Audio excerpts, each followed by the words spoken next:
Hay que recordar las propiedades del corazón, ¿ya? Las propiedades del corazón, ¿cuáles son? Genera su impulso cardíaco, eso se llama automatismo, porque genera su impulso cardíaco, pero también lo conduce, entonces eso se llama dromotropismo. Entonces, automatismo es porque genera su propio impulso cardíaco. Dromotropismo porque tiene un sistema de conducción, conduce su impulso. Tiene la propiedad de generar una frecuencia cardíaca que se conoce con el nombre de cronotropismo, una fuerza de contracción que se llama ionotropismo, se contrae, y también tiene una relajación que se llama lusotropismo. Y también tiene la capacidad de excitarse, así como las neuronas, el músculo cardíaco tiene una capacidad de excitabilidad. Y eso se llama badmotropismo. Entonces, acuérdense las 6 propiedades del corazón. Automatismo genera el impulso, dromotropismo lo conduce, tiene una frecuencia, cronotropismo, fuerza de contracción, ionotropismo, relajación, lusotropismo y excitabilidad, badmotropismo. Entonces veamos la parte eléctrica, ¿ya? O sea, el sistema de conducción, de generación y conducción eléctrica. Para eso tenemos nuestro famoso sistema sinusal, que son células especializadas en crear, en originar y en conducir el impulso cardíaco. Y nuestro marcapaso está acá, ¿no? Miren, en el techo de la aurícula derecha está el famoso nodo sinusal, también llamado nodo de Kate y Flack. Este nodo sinusal es nuestro marcapaso primario, recuerden, porque se contrae a un ritmo de 60 a 80 latidos por minuto. O sea, es su frecuencia de despolarización. Entonces, como es el que tiene mayor frecuencia de despolarización, es por eso que toma el mando de justamente la creación del impulso cardíaco. Porque su ritmo de despolarización es alto, 60-80. Porque luego tienes tu marcapaso secundario, que es el nodo AB, ¿no? Acá está el nodo aurículo-ventricular, que está ubicado en el triángulo de Koch, recuerda, también conocido con el nombre de nodo de Aschoff y Tawara, ¿no? Aschoff y Tawara, en honor a los que los descubrieron, ¿no? Y se considera el marcapaso secundario. Su ritmo de despolarización ya es menor, 40-60. Por eso, cuando falla el nodo sinusal, el que toma el mando es el nodo AB. Porque después del nodo sinusal, el nodo AB, su frecuencia de despolarización es alta, ¿no? Por eso se llama marcapaso secundario. Y entre los dos tenemos los haces internodales. Estos haces internodales que están viendo acá, miren, ¿no? Haces internodales. Ya vamos a ponerlo así. AMP. ¿Por qué A? Porque hay un haz internodal anterior, uno medio y uno posterior. Son 3 haces internodales. Miren el anterior, ¿no? Va por el techo y va a la aurícula izquierda. O sea, va a llevar el impulso eléctrico de la aurícula derecha a la aurícula izquierda. Por eso se llama el haz de Bachmann. Acuérdense de este haz internodal. Es el haz que lleva el impulso a la aurícula izquierda, el haz de Bachmann. El medio es el haz de Wenckebach.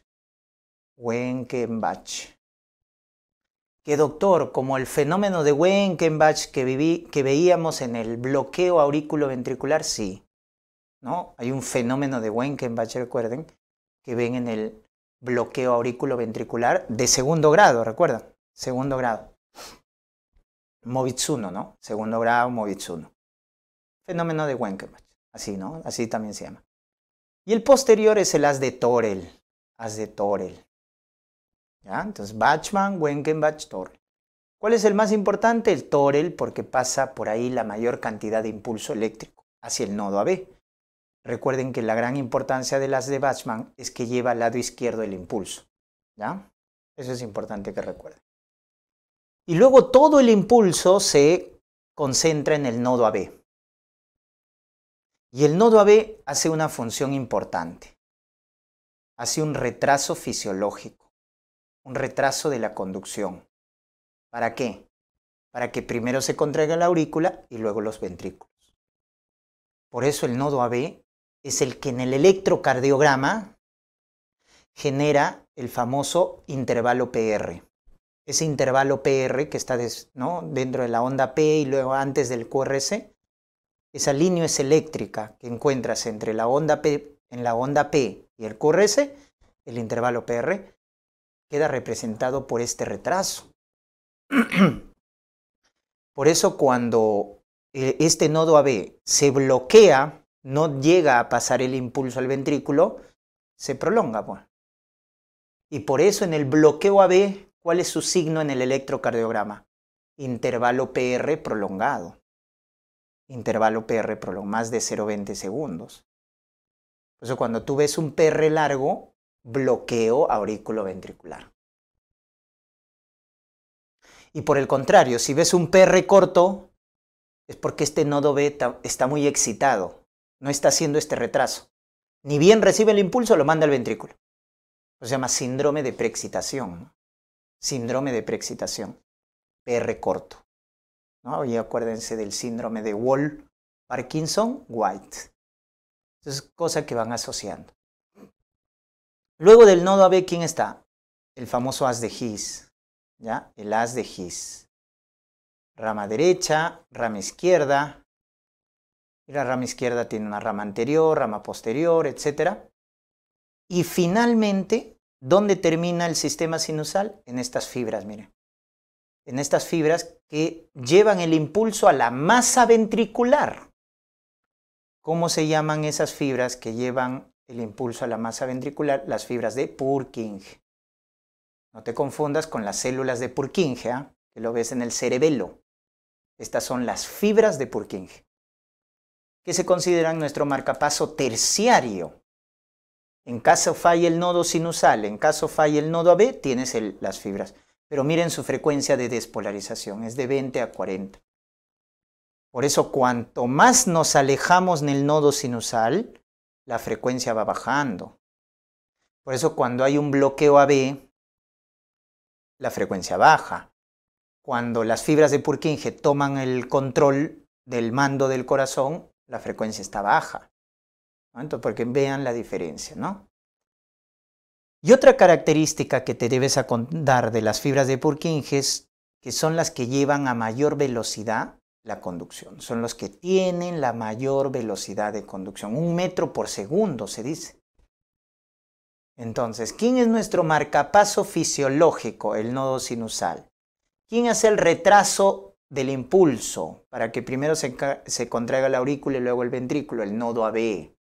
¿Quién es el que tiene la mayor velocidad de conducción y llevan el impulso a la masa ventricular para que luego ésta se contraiga? Las fibras de Purkinje. Acuérdense esas características. Luego es importante revisar lo que viene a ser el potencial de acción. Pero hay dos tipos de potencial de acción en el músculo cardíaco: el potencial de acción rápido y el potencial de acción lento. ¿Quién tiene el potencial de acción rápido? La masa, o sea, los miocitos que trabajan en la contractibilidad. O sea, la masa mecánica, ¿no? O sea, el músculo que se encarga de la contracción son los que tienen el potencial de acción rápido. Entonces, los miocitos auriculares y ventriculares que trabajan en la contracción, en la función mecánica, son los que tienen potencial de acción rápida. En cambio, los que tienen el potencial de acción lento son nuestros marcapasos. El nodo sinusal, el nodo AB, son los que tienen potencial de acción lento. Por eso la mayoría de los miocitos tienen esto, potencial de acción rápida. Y es lo que siempre te grafican, ¿no? Normalmente el potencial de acción rápido que tiene esta forma. donde tiene estas 5 fases. La fase 4 corresponde al potencial de reposo y queda representado por la bomba de sodio y potasio. Recuerda que la bomba de sodio, ¿no es cierto?, te saca 3 sodios y te mete 2 potasios. Eso hace la bomba de sodio y potasio. Te saca 3 sodios, te mete 2 potasios. Por lo tanto, al dejarte más sodio afuera se vuelve positivo y adentro negativo. Eso es lo normal. Ese es el llamado potencial de reposo. Afuera positivo y adentro negativo. ¿Por qué? Porque saca 3 sodios, mete 2 potasios. Entonces, ¿quién forma el potencial de reposo? La bomba de sodio y potasio. Contribuye a formar el potencial de reposo. ¿Qué es lo que ves en la fase 4? Porque luego ya comienza la acción. Luego viene la fase 0. La fase 0 es de la despolarización. Y para que se despolarice, tiene que entrar sodio. Entonces, en la despolarización participa sodio, que entra por canales rápidos. Entonces, acá en la fase 0 se abren canales de sodio rápido y cuando se abren sodio, ¿qué pasa con el sodio? El sodio entra, pues. Si tú le das pase abierto, recuerda que el sodio es más abundante en el extracelular. Entonces va de mayor a menor concentración. Entonces, al meter bastante sodio, ahora el interior va a estar positivo y afuera negativo. Entonces, has invertido la carga, ¿no?, del potencial de reposo. Es ahí donde se inicia entonces el potencial de acción, con la despolarización en la fase 0, que es por la apertura de canales de sodio. Y el sodio entra, ¿no?, por canales rápidos y despolariza. Ahí está, invirtiendo la carga. Luego viene la fase 1. En la fase 1 se abren canales de potasio. Y si se abren canales de potasio, chicos, recuerden que el potasio es más abundante en el intra. Entonces, ¿qué va a hacer? Va a salir, pues. Porque el potasio es más abundante en el intracelular. Entonces, sale hacia el exterior. Entonces, va a volver a lo normal, ¿no? O sea, está queriendo volver al potencial de reposo. Por eso la fase 1 se llama repolarización, pero como está compensando, se llama repolarización precoz. Porque está volviendo a lo normal. Pero solo es un poquito, porque luego viene la fase 2, a la cual se le llama la fase de meseta, donde participa el calcio. Esta es la fase de meseta, la fase 2, donde participa el calcio. Y el calcio es igual que el sodio, es más abundante en el extracelular. Entonces, si abres canales de calcio, el calcio ingresa. ¿Ya, chicos? El calcio ingresa. Entonces, le da la contra a la repolarización, pues, porque al ingresar, nuevamente, adentro positivo y afuera negativo. Nuevamente está invirtiendo. Por eso se llama, mientras el potasio va saliendo, el calcio va entrando. Por eso se llama meseta, ¿no? Porque no va a variar, pues, el potencial. Pero miren qué importante es esta fase 2, porque es en esta fase 2, ese calcio poco que ingresa en la fase 2, va a ser muy importante para la contractibilidad cardíaca. Por eso recuerden que la contracción del músculo cardíaco depende del calcio extracelular, a diferencia del músculo esquelético, que depende del calcio intracelular. Miren la diferencia, ¿no? Porque el músculo esquelético y el músculo cardíaco son músculos estriados. Recuerden, la diferencia es que el músculo cardíaco depende del calcio extracelular y el esquelético del calcio intracelular. Entonces es la fase 2 de meseta, muy importante porque ese poco calcio que entra va a ser muy importante en la contracción del miocito cardíaco. Pero luego ya viene la fase 3. En la fase 3 definitivamente ya el potasio va a intervenir porque esta es la llamada repolarización tardía. Y es donde finalmente ya el potasio termina de salir completamente y vuelve a lo normal, ¿no? Afuera positivo y adentro negativo. Esa es la fase 3 de repolarización, ¿ya? Por eso acá hay conceptos básicos que debes recordar. Cuando te digan, ¿qué ion participa en la despolarización? Sodio. Y en la repolarización, potasio. Y en meseta, calcio. Y en el potencial de reposo, la bomba de sodio y potasio. Ya está. Y construye tu gráfico. 4 es el potencial de reposo, 0 se despolariza porque entra sodio, 1, si quieres olvídate, 2 meseta y 3 es la repolarización final. Ese es el potencial de reposo. ¿Ven, chicos? Ya está. Si tú te acuerdas esto, luego vas integrando la información. A ver, yo te hago una pregunta. La despolarización del ventrículo en el EKG está representado por el QRS, ¿verdad? Por el complejo QRS. Entonces, cuando se da el complejo QRS, ¿qué ion está participando ahí? El sodio, pues, porque el QRS representa la despolarización del ventrículo. Siguiendo esa lógica, en la onda T del electrocardiograma, ¿qué es la onda T del electrocardiograma? La repolarización del ventrículo. ¿Qué ion participa? El potasio. Perfecto. ¿Te das cuenta? Vas integrando ya con lo que vas aprendiendo.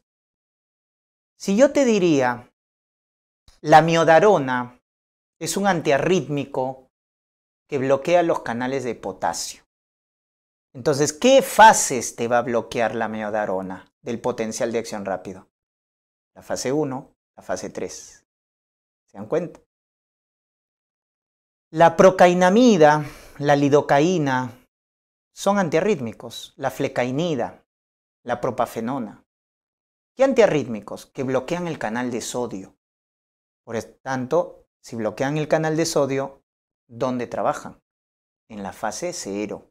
Bloquean la fase 0 del potencial de acción.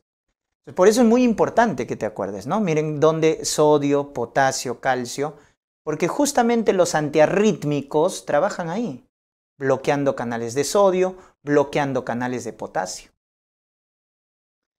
Pero ahora vamos a ver el potencial de acción lento, donde está el nodo sinusal y el nodo AB.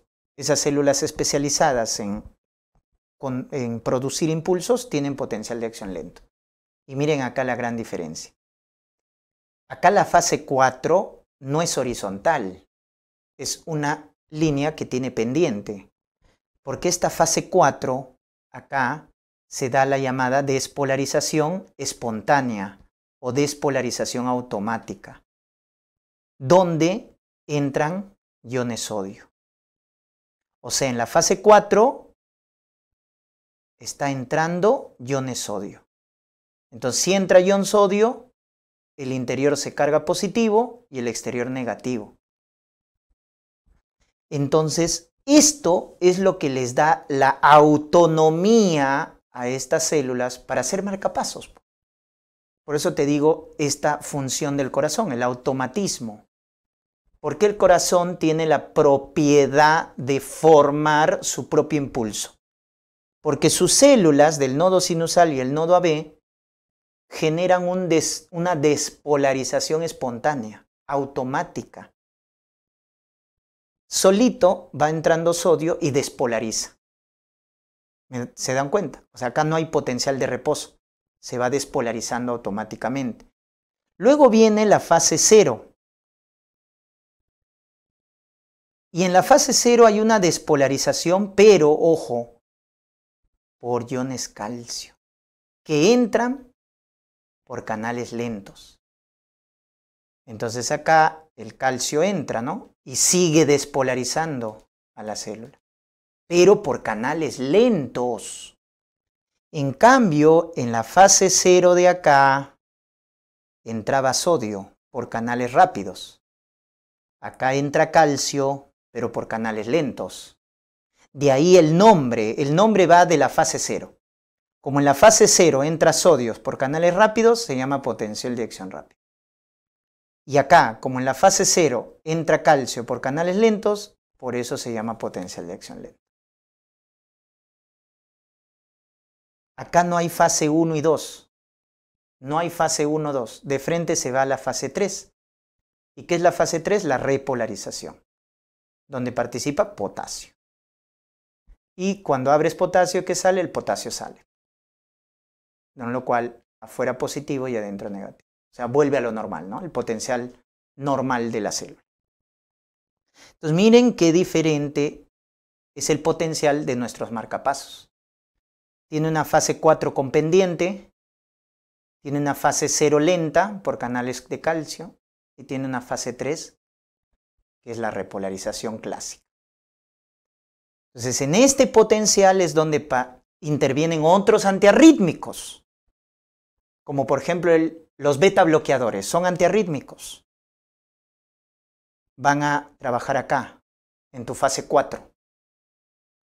Tus calcio antagonistas, acá, en la fase 0, pero del potencial de acción lento. Mientras que tus bloqueadores de sodio, bloqueadores de potasio, trabajan acá.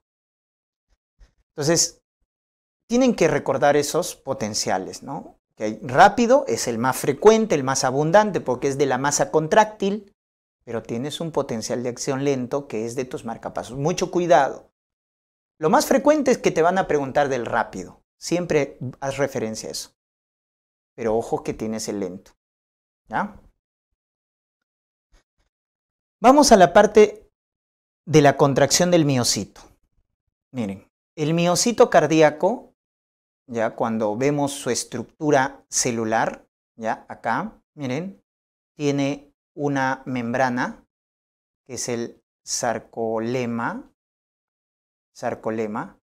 Tiene un citoplasma que es el sarcoplasma, ¿ya? Tiene sus mitocondrias para formar ATP, que son los sarcosomas. Y tiene esta estructura tubular muy desarrollada, ¿ya? Que se llama retículo sarcoplásmico, que no es más que el retículo endoplasmático liso, pero que tiene una función acá muy importante porque almacena calcio. En el retículo sarcoplásmico se almacena calcio. Entonces solo le estás cambiando de nombre, ¿no? Porque recuerda que la unidad anátomo-funcional se llama sarcómera. La unidad funcional del miocito cardíaco se llama sarcómera. Entonces de ahí el nombre, ¿no? A la membrana sarcolema, al citoplasma sarcoplasma, la mitocondria sarcosoma y este es el retículo sarcoplásmico, donde se almacena calcio. Entonces, ¿cómo ocurre la contracción del miocito cardíaco? Miren, la contracción que ya se formó en los marcapasos, va yendo por el sistema de conducción, pasa a las fibras finalmente de Purkinje y las fibras de Purkinje lo pasan a la masa ventricular. Entonces viene el impulso y va a bajar por esta estructura que se conoce con el nombre de túbulo T. ¿Ya? Túbulo T. Entonces viene el impulso, viaja por el túbulo T y este impulso va a generar una apertura de canales de calcio, voltaje dependientes. Entonces al abrirse estos canales en el túbulo T, ¿qué hace el calcio? Ingresa. El calcio ingresa. Este calcio del extracelular ingresa, que viene de la fase de meseta, ¿te acuerdas? La fase 2, ese calcio extracelular ingresa acá. Y va a activar a este receptor, ese poquito calcio que entra, activa un receptor del retículo sarcoplásmico que se llama receptor de reanodina. Receptor de reanodina, ese R es reanodina, que va a hacer que el retículo sarcoplásmico libere todo ese calcio almacenado. Entonces acá es lo que te quiero hacer recordar de que el músculo cardíaco depende del calcio extracelular. A diferencia del esquelético. El esquelético, todo el calcio para la contracción viene de acá, del retículo sarcoplásmico, o sea, del intracelular. ¿Se dan cuenta? Muy bien. Entonces ese calcio del retículo sarcoplásmico que se libera en gran cantidad, ahora sí, en gran cantidad, va a ir a lo que viene a ser las proteínas contráctiles de los filamentos para hacer la contracción del miocito. ¿Ya? ¿Qué encontramos en los filamentos? tenemos filamentos delgados y filamentos gruesos. Estos de acá son los delgados, que tienen 3 proteínas: actina, tropomiosina y troponina. En los filamentos delgados hay 3 proteínas: actina, tropomiosina y troponina. Mientras que en los filamentos gruesos, que están al centro, miren estos gruesos, ¿qué tenemos? Miosina. Entonces, mira la secuencia. Cuando este impulso viene, abre canales de calcio, voltaje dependiente, este calcio entra, estimula los receptores de ranodina, el calcio del retículo sarcoplásmico sale en gran cantidad, y este calcio, ¿a quién se une primero? A la troponina C, porque hay 3 clases de troponina, CTI. Se une a la troponina C, el calcio. Esa unión de la troponina C con el calcio cambia la estructura de la tropomiosina y libera los sitios activos de la actina, de tal manera que ahora la actina puede unirse con la miosina, y si tú juntas a la actina con la miosina, estas interactúan y forman puentes cruzados. Entonces es una secuencia, ¿no? Entonces, la historia es así. La actina con la tropomiosina, la actina con la miosina son dos personas que se quieren mucho. Ahí está, la parejita, actina, miosina, se quieren mucho. ¿Quién se interpone? La tropomiosina se interpone. Impide que la actina con la miosina se junten. Entonces, ahí viene la amiga, ¿no? Que le va a ayudar, que viene a ser la troponina. Entonces, el calcio se une a la troponina C, retira la tropomiosina para dejar libre a la actina, los sitios activos, para que interactúe con la miosina. Y esto se entrelaza. ¿Correcto? Es más o menos esa la historia. Entonces quiero que veas este video, mira, que te he traído, para que se pueda entender mejor lo que estoy explicando. ¿Ya? Voy a ver si se puede ampliar esto. Ah, no, pero ya. Mira el video, ¿ah? Mira la historia. De la historia, cómo se produce la contracción del miocito cardíaco. ¿Ya? Entonces, estamos entrando en el corazón. Ahí están los miocitos cardíacos, ¿no? Que es músculo estriado cardíaco. Vemos la estructura. Vamos a entrar dentro de un miocito, ¿correcto? Ahí está la estructura muscular, ¿no? Pero vamos a ir de frente al miocito cardíaco. Miren, ahí están las mitocondrias, los sarcosomas, porque tienen que producirse bastante ATP, ¿no? Y miren, ahí está el túbulo T, ojo, acá está, miren, el túbulo T, acá están los canales de calcio, voltaje dependiente, y acá está el retículo sarcoplásmico, que almacena gran cantidad de calcio, ¿verdad? Entonces, miren, el impulso viene y lo que va a hacer es abrir los canales de calcio voltaje. Miren, ahí está entrando el calcio extracelular, muy importante en la contracción del corazón. Y ese poquito calcio, ¿viste, verdad? Ese poquito calcio que entró del extra estimula el receptor de ranodina para que libere bastante calcio del retículo sarcoplasma. ¿Correcto? Ahí está. Ese calcio que se liberó en gran cantidad del retículo sarcoplásmico se une a la troponina C, saca la tropomiosina y hace que la actina y la miosina interactúen. Ahí están viendo el ciclo, miren, entra el calcio extracelular en poquita cantidad, pero ese poquito estimula el retículo sarcoplásmico, este libera gran cantidad de calcio y miren lo que pasa con ese calcio liberado en gran cantidad del citoplasma. Y acá vemos a nivel bioquímico, miren, y quiero que reconozcan las estructuras. Lo de amarillo es la actina de los filamentos delgados. Esto de acá, las cuerditas, es la tropomiosina, ¿correcto? La que se interpone, ¿no? Entre la actina y la miosina. Estos globulares son las troponinas. Y lo que estás viendo arriba es la miosina, que tiene unas cabecitas, unos brazos, que son los que van a interactuar con la actina. Entonces mira la historia, ¿no? El calcio liberado del retículo sarcoplásmico, ¿a quién se unía? Ahí está la troponina C, mira. La troponina C, al unirse al calcio, cambia la estructura conformacional de la tropomiosina. Mira, mira, mira cómo la cambia. ¿Se dan cuenta? Y al cambiarla, deja libre los sitios activos de la actina con la miosina. Entonces, al liberar los sitios activos de la actina, ahora sí la actina puede unirse a la cabeza de las miosinas.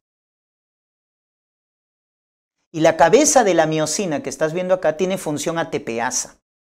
Entonces va a romper el ATP y esa energía química la va a convertir en energía mecánica. Entonces rompe el enlace de ATP, miren, la cabeza de miosina y hace ese arrastre. Porque está convirtiendo la energía química en energía mecánica. Nos forman los puentes cruzados. Entonces ya ahí tú de manera macroscópica vas a ver eso, ¿no? Cómo los filamentos delgados se deslizan sobre los gruesos. Porque la cabeza de las miosinas hacen ese arrastre, efecto de remo o cremallera, como quieras llamarlo. Y de esa manera se da la contracción del miocito cardíaco. ¿Se dan cuenta? Ahora, lo que has visto al final es la unidad átomo-funcional, que es el sarcómera, que está delimitado por dos líneas Z, mira. Estas son las dos líneas Z, y en el interior, ese es el sarcómera, delimitado por las dos líneas Z, y en el interior ves los filamentos. Miren, estos son los filamentos gruesos, que estoy pintando de rojo, ¿ya? Son los filamentos gruesos, que están hechos de miosina, y esto que voy a pintar de verde son los filamentos delgados, miren. Los que están de línea, ¿no? Filamentos delgados, que están compuestos ¿de qué? De actina, tropomiosina y troponina. Acuérdate que la troponina que se une al calcio es la troponina C. Ahí está. Y este es el sarcómera cuando está relajado. Y cuando está relajado, tiene esta zona, mire. Tiene la llamada banda A, tiene la llamada banda H al centro y tiene la llamada a la parte lateral ya, la banda I. ¿Correcto? La banda I. ¿Qué es eso? Mira, en la banda H, si tú hicieras un corte transversal, como es lo que está al centro, solo encontrarías filamentos gruesos de miosina. Es la banda H. Si haces un corte transversal en la banda A, ¿qué vas a encontrar? Mira, la banda A coge los filamentos gruesos y parte de los delgados. O sea, que vas a encontrar filamentos gruesos, pero también vas a encontrar filamentos delgados. Esa es la banda A. Y la banda I, solo encuentras filamentos delgados. Esa es la diferencia. Entonces se forman tres zonas o bandas, la H, la A y la I. Pero cuando se da todo ese proceso bioquímico que hemos visto, que el calcio se une a la troponina C, la tropomiosina se retira, la actina y la miosina interactúan, la cabeza de miosina arrastra a la actina, el sarcómero se contrae, pues. Y al contraerse, mira el efecto. ¿Quién desaparece? La banda H. ¿Quién se queda normal? La A. La A no se modifica. La A se mantiene constante. Y la I se acorta cuando el sarcómero se contrae. ¿Ya? La H desaparece porque como se está entrelazando, la H desaparece, la A no se modifica porque coge filamentos gruesos delgados y la I se acorta.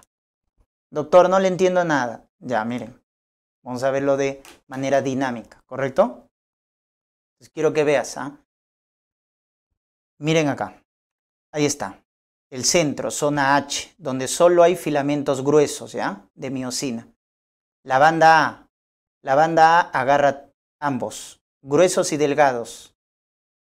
Y lo que está afuera, que es la banda I, solo filamentos delgados de actina. ¿Se dan cuenta? Esa es la estructura del sarcómero relajado. Ya está. Entonces, ¿qué pasa cuando hay contracción? Cuando hay contracción del sarcómero, mira cómo se arrastra, porque las cabezas de miosina arrastran a la actina.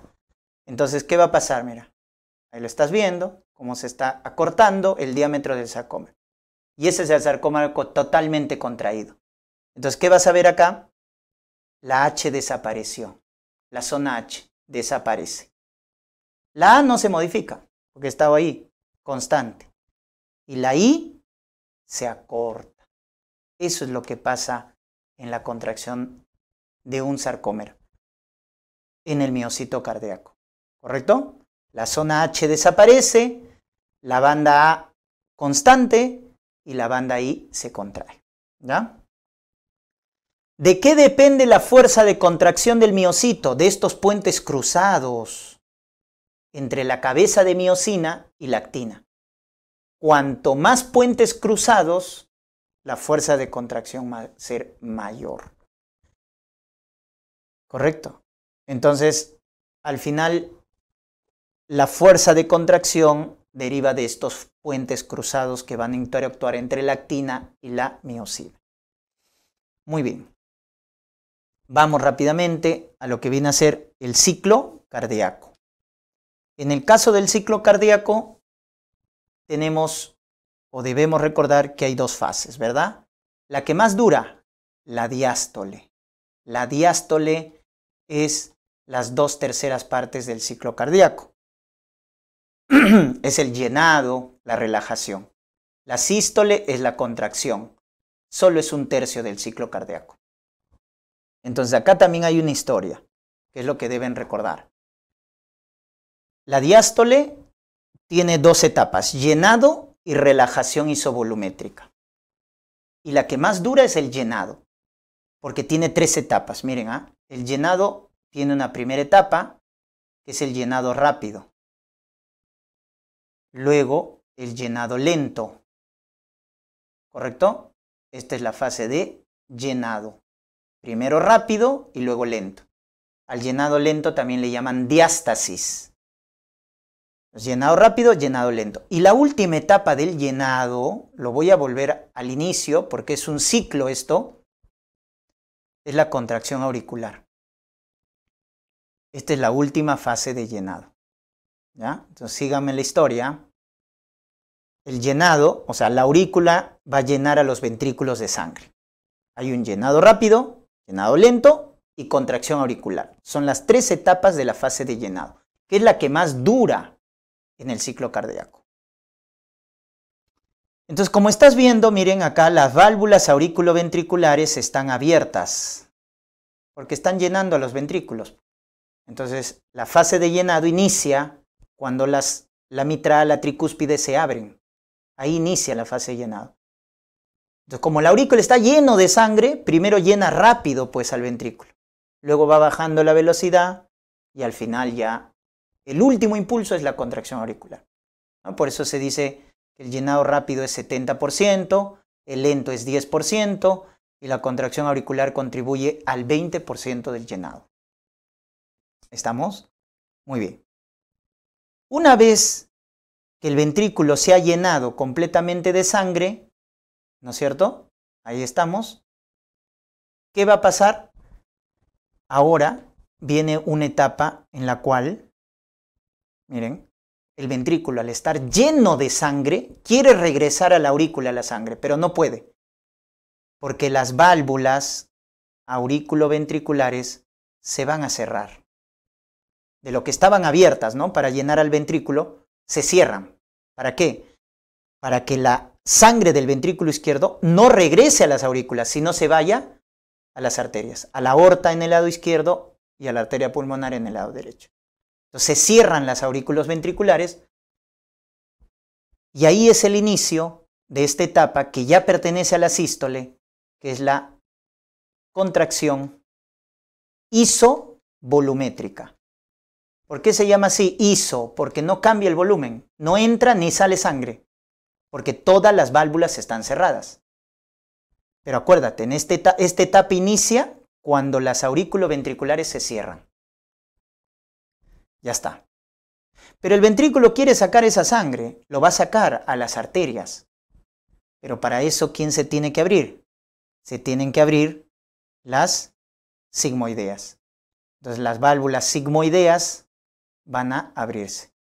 Y cuando se abren las sigmoideas, o sea, la válvula aórtica, la pulmonar, entonces ahí viene la otra etapa de la sístole, que es la eyección. Eyección. Miren, ahí está sacando la sangre. El ventrículo izquierdo le da sangre a la aorta o a la pulmonar. Esa es la fase de eyección. Para eso el ventrículo se contrae.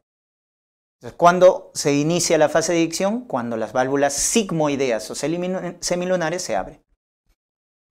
Pero llega un momento en que la aorta y la arteria pulmonar tienen bastante sangre. Entonces quieren regresarlo al ventrículo, pero no van a poder. ¿Por qué no van a poder?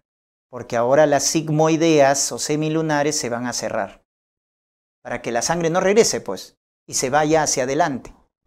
Entonces ahí inicia una etapa de la diástole, que es la llamada relajación isovolumétrica. Siempre que escuches la palabra isovolumétrica, no entra ni sale sangre, todas las válvulas están cerradas. Pero ¿cuándo inicia la relajación isovolumétrica? Cuando las sigmoideas se cierran.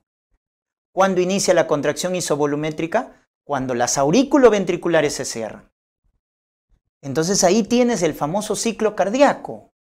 ¿Por qué? Porque primero el ventrículo se llena, rápido, lento, y luego con la contracción auricular ayudo a llenar al ventrículo. Luego el ventrículo aumentó su presión, quiere regresar la sangre a la aurícula, no puede porque las auriculoventriculares se cierran. Luego se abren las sigmoideas, viene la fase de eyección, y luego se cierran las sigmoideas para que la sangre no regrese de las arterias a los ventrículos, y esa es la relajación isovolumétrica. Doctor, ¿qué diferencia hay entre la relajación y la contracción isovolumétrica? La presión del ventrículo. Miren, en la contracción isovolumétrica la presión del ventrículo es bastante, porque está llena de sangre. En cambio acá la presión está disminuida en la relajación isovolumétrica, porque el ventrículo se ha quedado con poca sangre. ¿No ves que la ha inyectado? Ya está. Esas son las 4 fases del ciclo cardíaco. Llenado, relajación isovolumétrica, ambas pertenecen a la diástole, y la contracción isovolumétrica y la eyección que pertenecen a la sístole. Y esto lo vas a tener que correlacionar con el evento acústico del corazón. El famoso primer ruido que se produce por el cierre de las auriculoventriculares. ¿Y dónde se iniciaba el cierre de las auriculoventriculares? En la contracción isovolumétrica. Ahí está el primer ruido. El segundo ruido es por el cierre de las sigmoideas o semilunares. ¿Dónde se produce? En la relajación isovolumétrica. Entonces mira cómo el evento mecánico lo estás relacionando con el evento acústico. Ya sabes dónde se produce el primero y el segundo ruido. Es por el cierre de válvulas, el primero y segundo, ¿no? El famoso loop-doop, loop-doop, loop-doop. El loop es por cierre de las auriculoventriculares. Contracción isovolumétrica.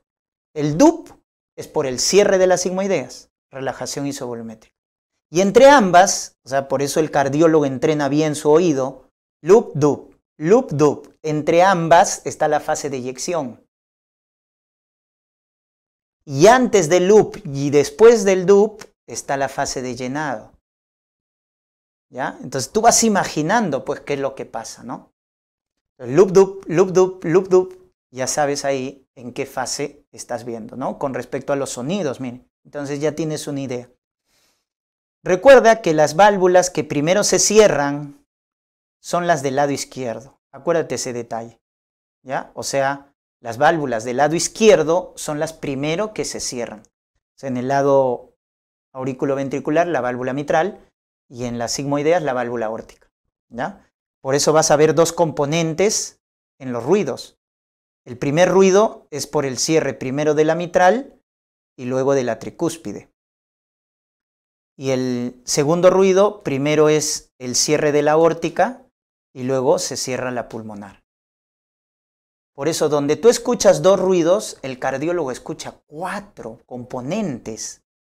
Porque el loop, el L de loop es el cierre de la mitral. Y la B final es de la tricúspide, en tu loop. Y en dup, tu D primera es de la aórtica. Y en la B final es de la P, de la pulmonar. ¿Te das cuenta? Loop, dup, pero ya sabes que en cada uno hay 2 componentes. Primero se cierra la válvula izquierda, luego la válvula del lado derecho. Mira esa secuencia. ¿Ya? Muy bien. La apertura es al revés. ¿Ya? La apertura es al revés. Porque si se cierra primero las válvulas del lado izquierdo, se abren segundo las válvulas del lado izquierdo. ¿Ya? Por eso decimos que las válvulas izquierdas son las válvulas vagas, acuérdense así.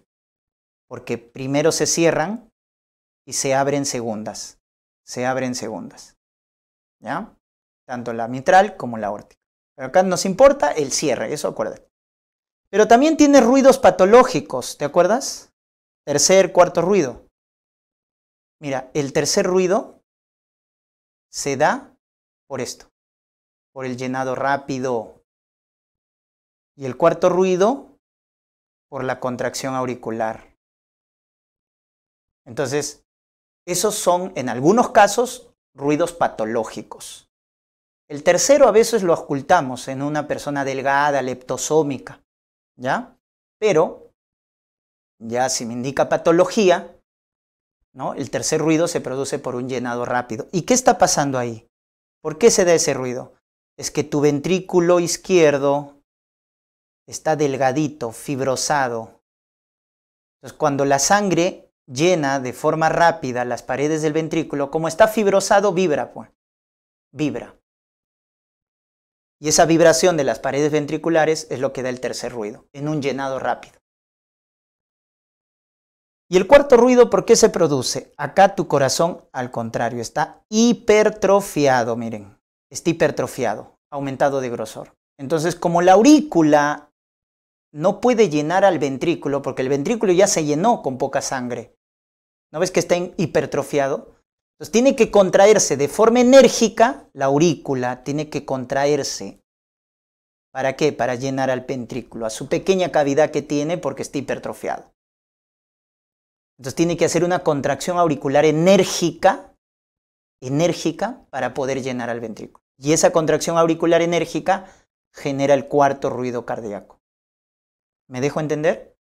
Entonces el tercero y el cuarto se producen cuando nuestro corazón se remodela. Cuando hay una hipertrofia excéntrica, tercer ruido, y cuando hay una hipertrofia concéntrica, el cuarto ruido. Dicho de otra manera, si tu corazón está delgadito, y ojo con eso es falla cardíaca ¿de qué tipo? Sistólico. Porque está delgadito y la contractibilidad va a estar alterado. Si tu corazón está grueso, con una hipertrofia concéntrica, ¿qué falla cardíaca es? Diastólica, porque se va a alterar el llenado. Por eso acá muchos me preguntan, ¿no? Y me dicen, doctor, le entendí muy bien. Tercer ruido, llenado rápido, correcto. Cuarto ruido, contracción auricular enérgica. Pero tanto el tercero como el cuarto se dan en la fase de llenado del ciclo cardíaco, en la fase de llenado, en diástole, ¿correcto? Pero la traducción clínica es diferente, porque auscultar un tercer ruido te está indicando falla sistólica y auscultar un cuarto ruido es falla diastólica. Eso es por el remodelado. Entonces, si tú entiendes bien esto, por más que te pongan cualquier pregunta, la vas a saber responder. Entonces, el tercero y el cuarto ruido se producen en el ciclo cardíaco en la fase de llenado que pertenece a la diástole.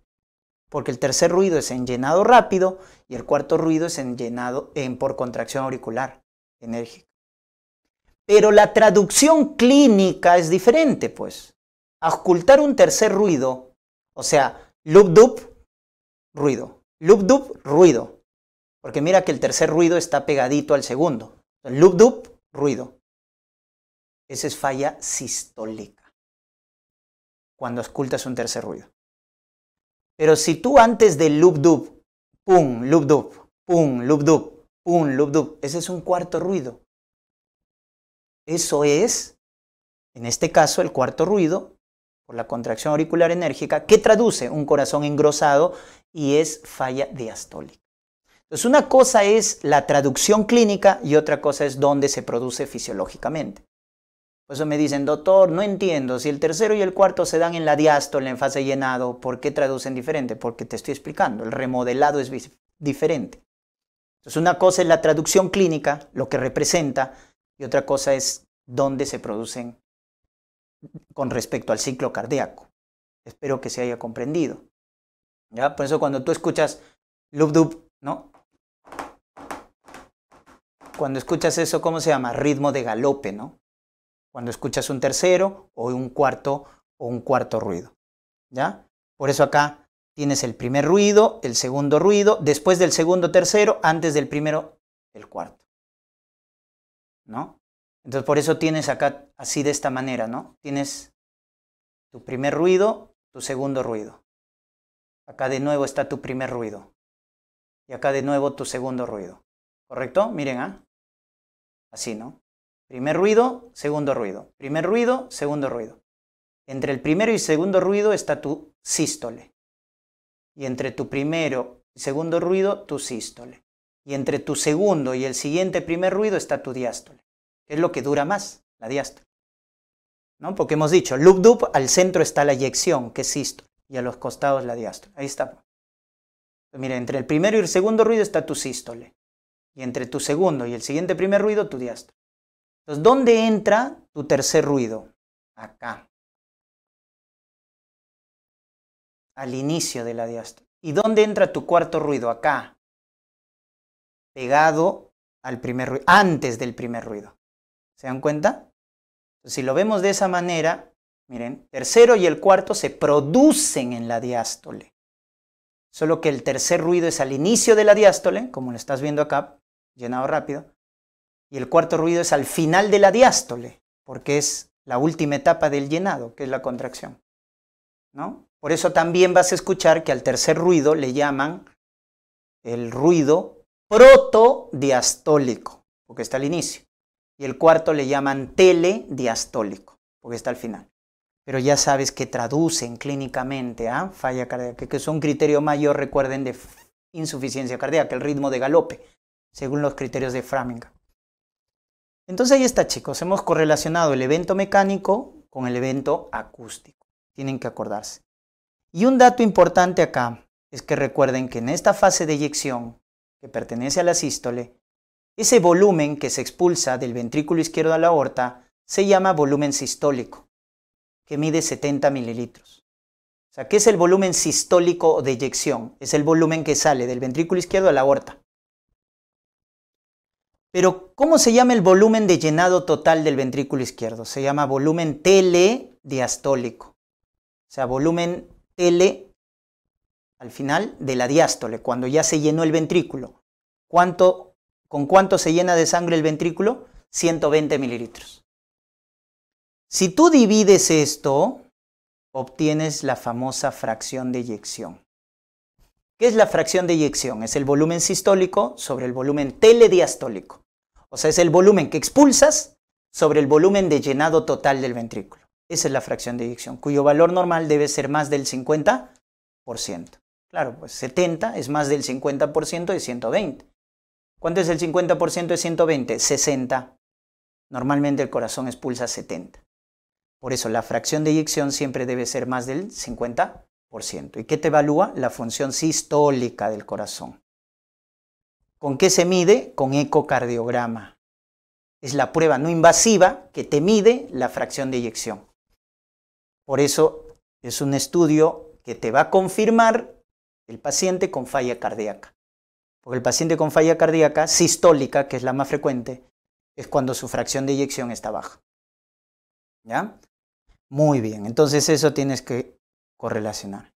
Ojo, y si lo quieres correlacionar con el evento eléctrico, entonces acá nomás colocamos el evento eléctrico, miren, Ya saben que la diástole es lo que dura más, porque el corazón se nutre en diástole. Entonces el corazón te dice, pues, oye, por mí vas a vivir, toda tu vida me voy a estar contrayendo, al menos aliméntame bien, ¿no? Por eso la diástole es lo que dura más en el ciclo cardíaco. ¿Y cómo se representa esto con el evento eléctrico en el electrocardiograma? Entonces mira, onda P, esta es la onda P. Y luego viene la contracción auricular. La contracción isovolumétrica se correlaciona con el complejo QRS. QRS. Y luego viene la contracción del ventrículo, ¿verdad? Que es la fase de eyección, cuando ya el ventrículo se contrae. Y luego viene la onda T, que es la relajación o despolarización del ventrículo. Mira, el EKG con relacionado al ciclo cardíaco queda de esa manera. Tú tienes la onda P, que es cuando la aurícula se despolariza. Una vez que se despolariza, ¿qué viene? La contracción, pues. Por eso esto, acá viene la contracción auricular, en el segmento PR, ¿no? Acá se contrae la aurícula. Acá se despolariza y acá se contrae. Por eso esta línea se correlaciona con la contracción auricular, que es la última etapa del llenado. El complejo QRS es la despolarización del ventrículo. Eso se correlaciona con la contracción isovolumétrica. Una vez que se ha despolarizado, se contrae el ventrículo. Ese es en la fase de eyección. Por eso el segmento ST, ¿te acuerdas de esta línea? Es el segmento ST. Es el que se altera en la cardiopatía isquémica. Porque cuando hay un infarto agudo de miocardio, se altera la contracción. Pues. Por eso lo vas a ver la lesión en el segmento ST. ¿Te das cuenta? Y luego tienes la onda T, que es la repolarización ventricular, que se relaciona con la relajación isovolumétrica. Ahí tienes relacionado, mira. El segmento PR con la contracción auricular, el complejo QRS con la contracción isovolumétrica, el segmento ST con la eyección, que es donde el ventrículo se contrae, y la onda T con la relajación isovolumétrica. Entonces ahí tienes relacionado el evento eléctrico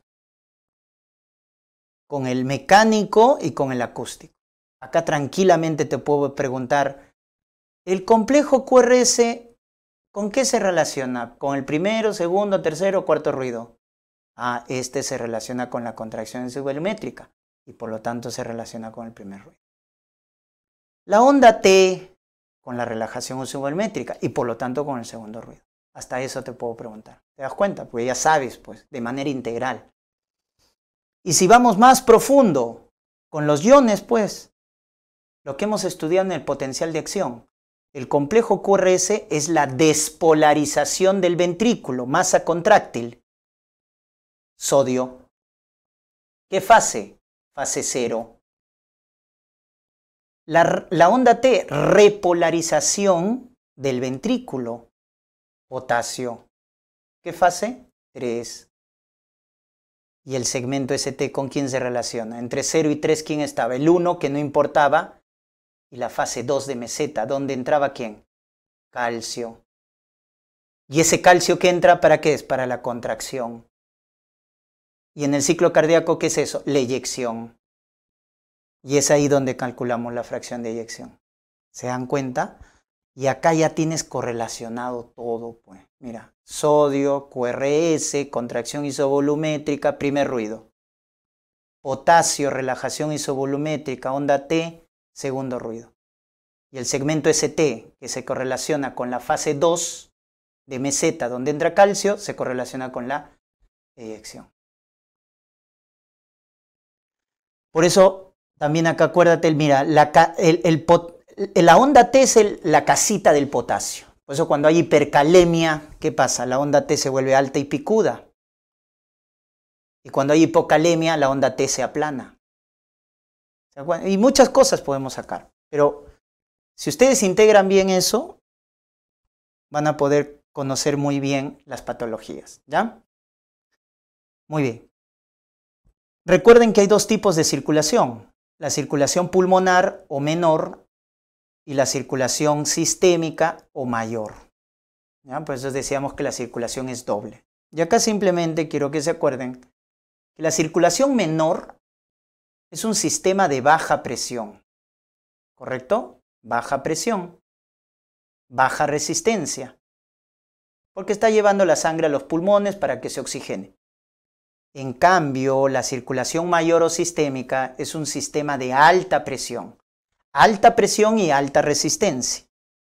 Y si tú te acuerdas, el flujo sanguíneo se define como la diferencial de presión sobre resistencia.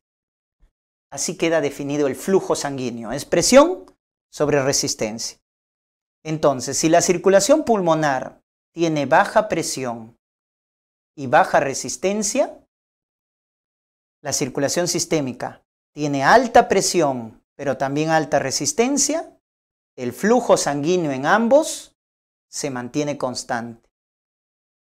Ojo con ese dato. O sea, la misma cantidad de sangre que va a los pulmones va a la circulación sistémica. Porque si te das cuenta, la diferencia está en la presión y resistencia. Pero como ambos varían en la misma proporción, en la circulación pulmonar baja la presión, baja la resistencia, el flujo es constante. En la circulación mayor hay alta presión, pero también alta resistencia. Y como es un cociente, se eliminan. El flujo es constante. Entonces no te confundas, cuando te dicen volumen, el volumen, flujo, es igual en la circulación pulmonar que en la circulación sistémica. Es la misma. Lo que diferencia es la presión y la resistencia. En la pulmonar es de alta presión en la pulmonar es de baja presión y baja resistencia, y en la sistémica es de alta presión y resistencia. ¿Quién es el órgano que consume más volumen? Si te dicen así, en general, el órgano que te consume más volumen es, en este caso, ¿no? El que te consume más volumen es el hígado, no está acá, ¿ya? El hígado es el que te consume más gasto cardíaco. Pero el órgano que te consume más volumen por gramo de tejido es el riñón. Es el que te consume más gasto cardíaco, pero por gramo de tejido. Y a veces ahí se confunde. Entonces, el que te consume más gasto es el hígado. Pero el que te consume más gasto por gramo de tejido es el riñón. El que te consume más oxígeno es el músculo esquelético.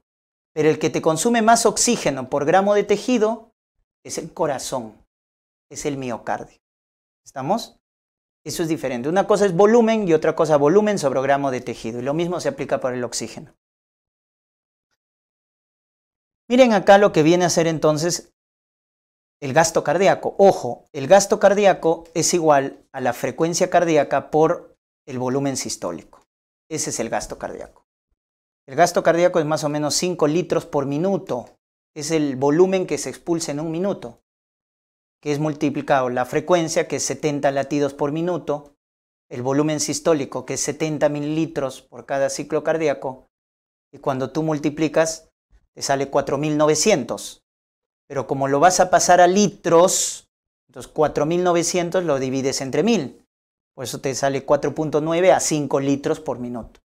¿Ya? Entonces el gasto se produce por la función cardíaca, que es la frecuencia cardíaca, y el volumen sistólico, que es el volumen que se expulsa por cada latido en el corazón, que lo hemos visto en la fase de eyección.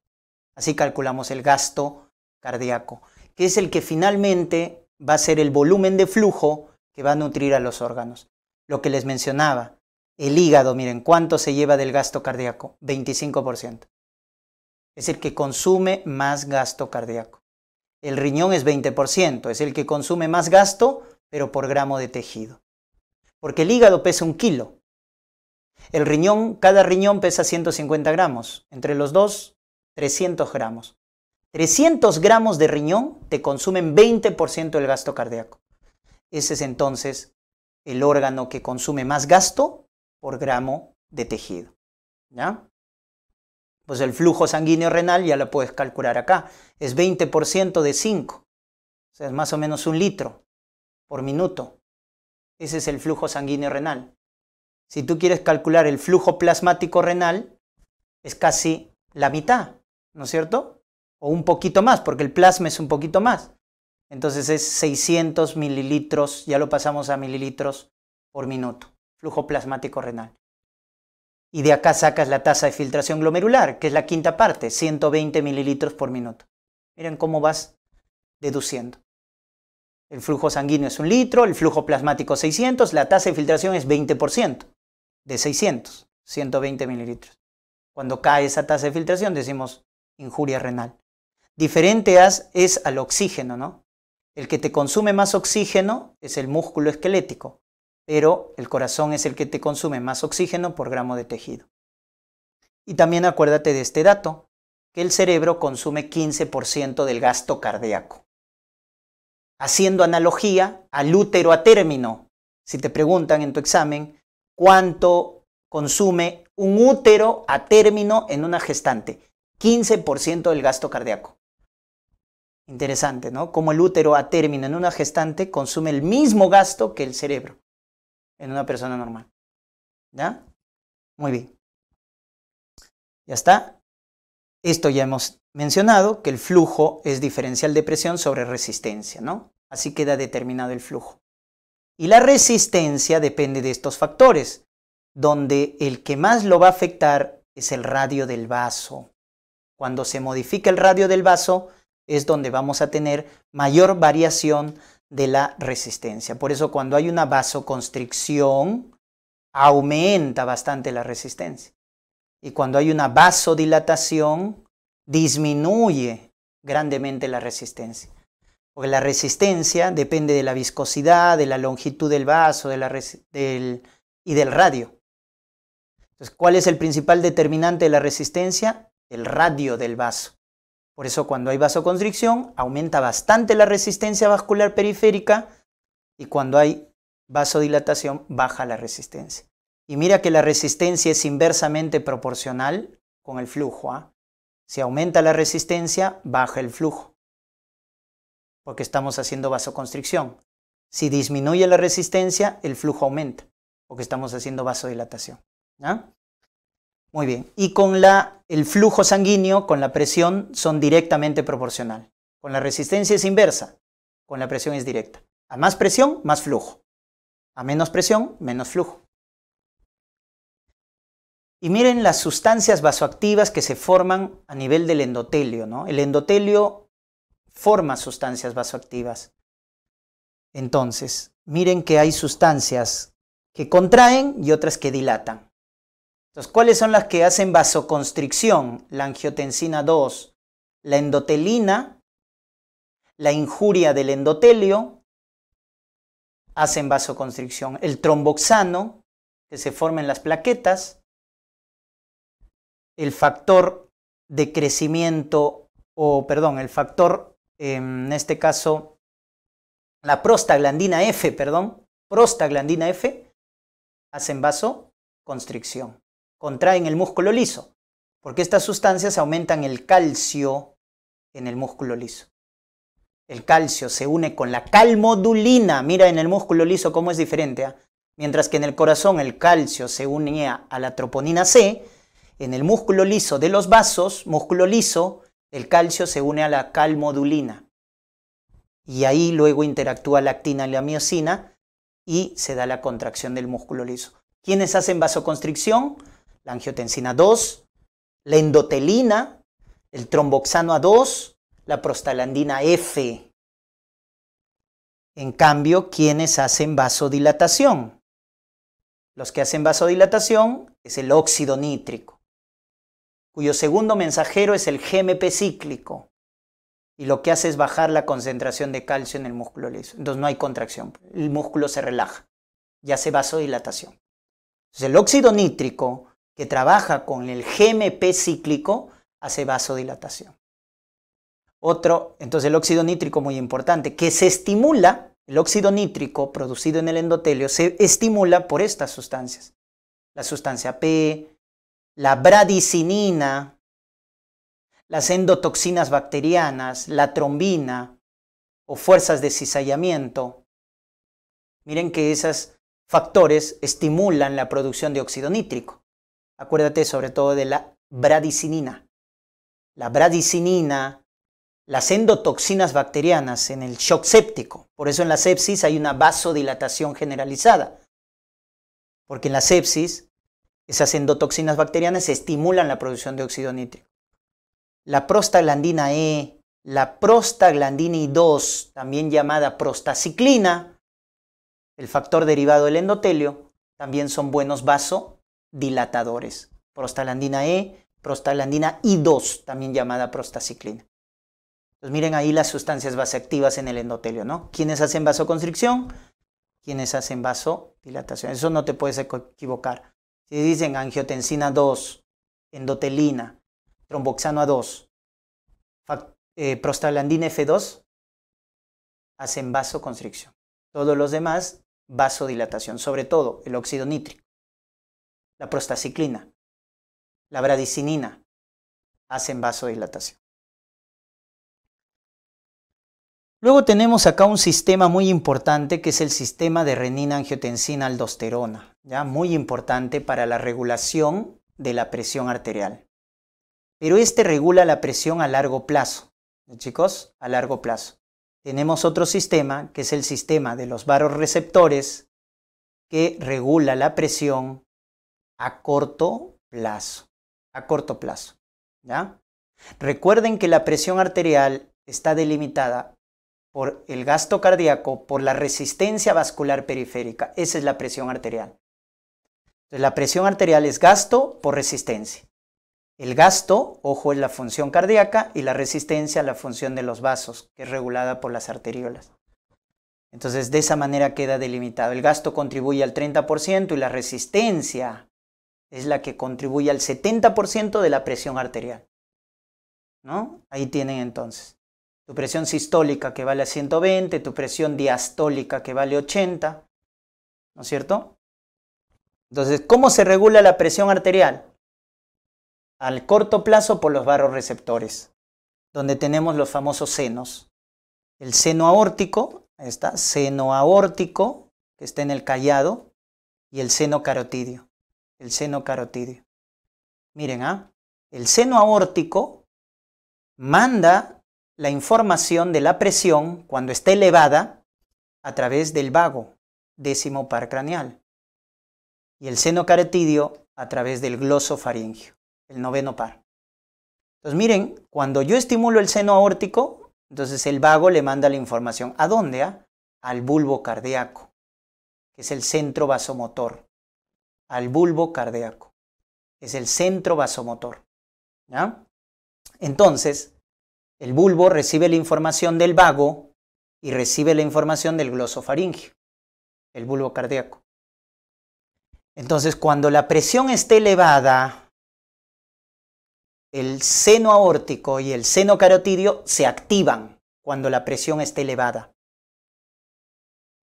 Mandan la información al bulbo de que la presión esté elevada y el bulbo manda la respuesta, ¿no? Acá hay un núcleo del tracto solitario que es sensitivo y luego viene la respuesta. ¿Cuál es la respuesta? La respuesta es bloquear el tono simpático y estimular el parasimpático. Y con eso voy a bajar la presión arterial, sobre todo bloqueando al tono simpático, porque el tono simpático es el que hace la vasoconstricción. Entonces, es así como funciona este arco reflejo. Al elevarse la presión, el seno aórtico y el seno carotidio mandan la información al bulbo cardíaco, al bulbo raquídeo, ¿no es cierto? Que es el centro vasomotor. Es el bulbo raquídeo, ¿no? Ahí me estaba confundiendo, ¿ya? El bulbo raquídeo, que es el centro vasomotor, y le dicen que la presión está elevada. Entonces, la respuesta es bloquear al simpático y estimular al parasimpático. Y de esa manera se baja la presión, ¿ya? Y el sistema a largo plazo es el sistema renina-angiotensina, bien conocido por ustedes, porque el hígado es el que produce este péptido, que es el angiotensinógeno, que tiene 14 aminoácidos. Ahí cuéntalos, mira, tiene 14. Entonces, a este péptido se le quita 4 aminoácidos. ¿Y quién hace eso? Esta enzima, la renina, que es producida por las células yuxtaglomerulares del riñón, que están acá, mira, relacionados a la arteriola aferente. Y hay estímulos para producir renina. O sea, ¿cuándo se estimulan las células yuxtaglomerulares para producir renina? El principal estímulo es la hipoperfusión renal. O sea, cuando le llega menos sangre al riñón. Ahí se estimula la célula yuxtaglomerular para producir renina. El otro estímulo es cuando estimulamos los receptores beta 1. Doctor, ¿que el beta 1 nomás estaba en el corazón? No, también en el riñón. El beta 1 está en el corazón y en el riñón. Ojo. Y tercero, cuando estimulamos la mácula densa, que está acá, ¿no?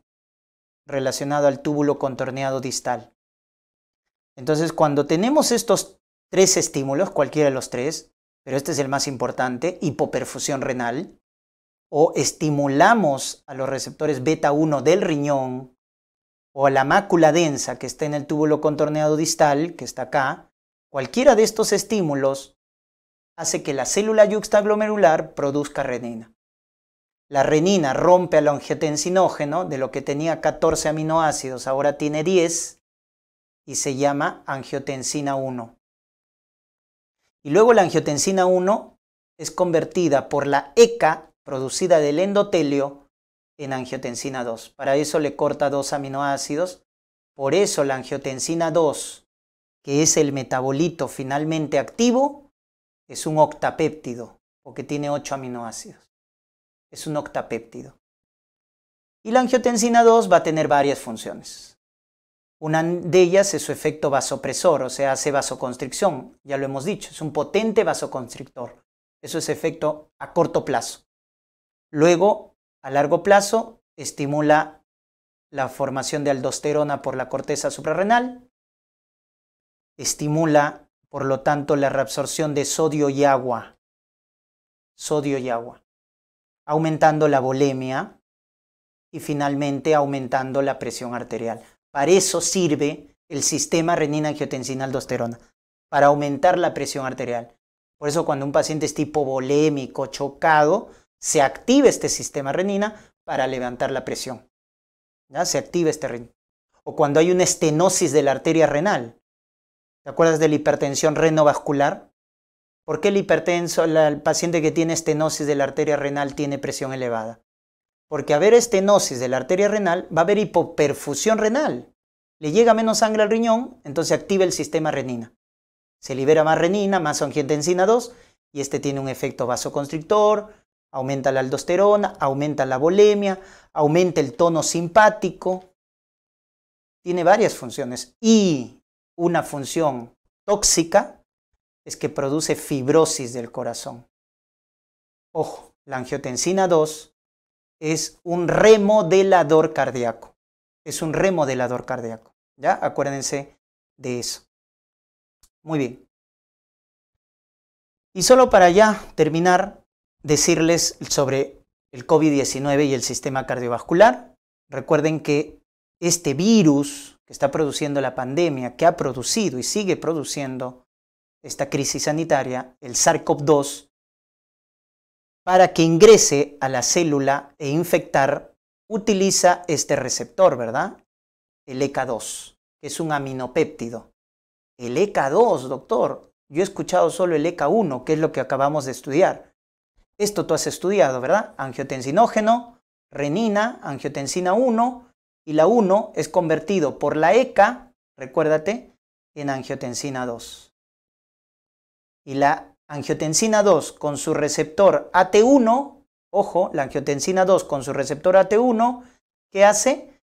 Hace vasoconstricción, aumenta el tono simpático, aumenta la volemia, hace fibrosis cardíaca, es prooxidante, es proinflamatoria, tiene toda esa función. Entonces, tiene que haber un sistema que regule a esta ECA1. Tiene que haber un sistema que lo regule. ¿Quién es ese sistema? La ECA2. La ECA2 es el que regula. ¿Por qué? Porque la ECA2, mira, la ECA2 convierte a la angiotensina 2, ¿correcto?, en angiotensina 1,7. También convierte la angiotensina 1 en angiotensina 1,9. ¿Tú te acuerdas que la angiotensina 1, cuántos aminoácidos tenía? 10. La angiotensina 2, ¿cuántos aminoácidos tenía? 8. Entonces, estos metabolitos son convertidos por la ECA2. La angiotensina 1 es convertida en angiotensina 1,9. Y la 2, como tiene 8 aminoácidos, es convertida en angiotensina 1,7. Ahí los tienes. Eso es la ECA2. Convertir la 1 y la 2 en estos metabolitos que a través de su receptor más hacen todo lo contrario de la angiotensina 2. La angiotensina 1,7 hace vasodilatación, baja el tono simpático, baja la volemia, es antifibrótico, es antioxidante, es antiinflamatorio.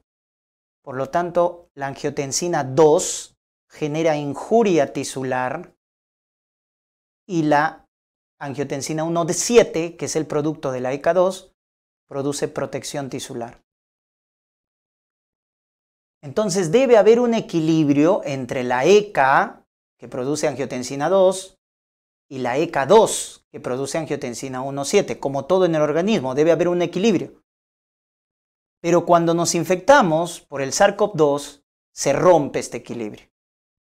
Porque el SARS-CoV-2 utiliza para ingresar a la ECA2. Entonces, ¿qué es lo que hace? La mantiene ocupada para poder infectar las células. Entonces te produce un desbalance la infección por coronavirus, favoreciendo la acción de la ECA1 y la ECA2 disminuye, porque está ocupada en hacer ingresar el virus a la célula huésped. Entonces, ¿qué va a pasar en la infección por coronavirus? Hay una hiperactividad del sistema renina-angiotensina-aldosterona, y eso es lo que lleva a la injuria en el paciente. Por eso entonces, ¿cuáles son los 4 mecanismos por el que se produce la injuria en la infección por SARS-CoV-2? Una es por la hiperactivación del sistema renina-angiotensina-aldosterona. Otra es una injuria directa es decir, una citotoxicidad directa del virus. Otra es la inflamación más la trombosis, la llamada tromboinflamación, porque activa la hemostasia, generando trombosis y también genera inflamación. Y alteración de la inmunidad, disregulación del sistema inmunitario. Esos son los 4 sistemas por los cuales se produce el daño a nivel del organismo. Y ya está demostrado que el SARS-CoV-2 no solo produce neumonía, sino una infección multisistémica. Y estos serían los 4 mecanismos más importantes. Disregulación del sistema renina-angiotensina, citotoxicidad, tromboinflamación y la alteración inmunitaria. ¿Ya? Entonces miren, y de esto es de lo que podemos hablar de las complicaciones cardíacas que genera el COVID-19, que puede generar cardiopatía isquémica, puede generar shock, puede generar síndrome isquémico coronario agudo, ¿no? Los infartos. Por eso las troponinas, el péptido natriurético cerebral, son marcadores cardíacos de la infección por COVID-19, ¿no? Tanto la troponina como el péptido natriurético cerebral.